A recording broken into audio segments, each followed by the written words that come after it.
David's a little taller than me, so I had to lower his microphone. Well, this is definitely a great place to have a candidates forum because the food, hopefully you are enjoying. I've been in the kitchen all day cooking that food. When I'm not running for first district supervisor, I'm a council member from Delano, and I have been for the last 8 years. My story, of course, did not start in Delano. I was born in Los Angeles. My parents divorced when I was 10 years old.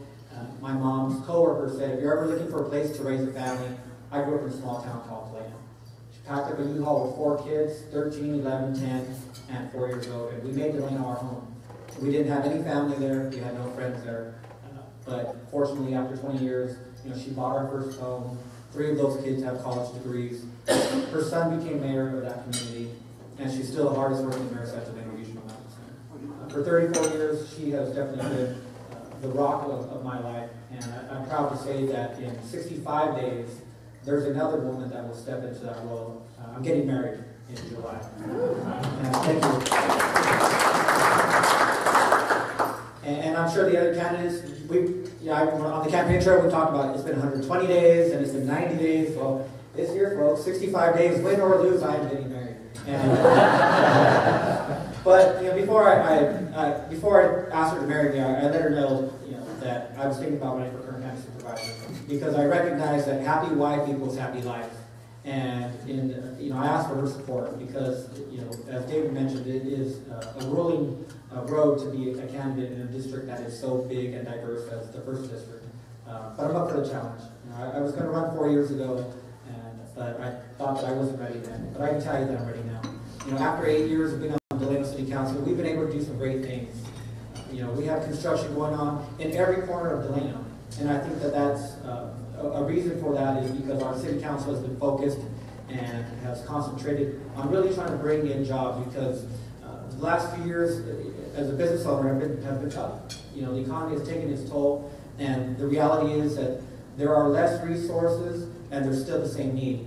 And so, why am I running for Kern County Supervisor is to be a louder voice on the Board of Supervisors for economic development, for families that are struggling. I was a teacher in the classroom for 7 years in both Delano and McFarland, and I've seen firsthand, how lack of jobs and how a variety of decisions that are made at every level of government, how they affect kids, how they affect grandparents that are raising their grandkids.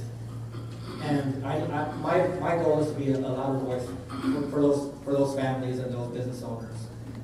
We have some major issues that confront us. Parts of the first district, have the highest unemployment in the nation, and so somebody needs to be a voice for that. My degree is in government. I went to Bakersfield College, majored in political science, went away to Sacramento State, majored in government, and it was always with the intention of coming back to Delano and really trying to make a difference. And as a coach, as a teacher, and as a council member, I've been able to do that. A few years ago, I left teaching to become a home builder in Wasco.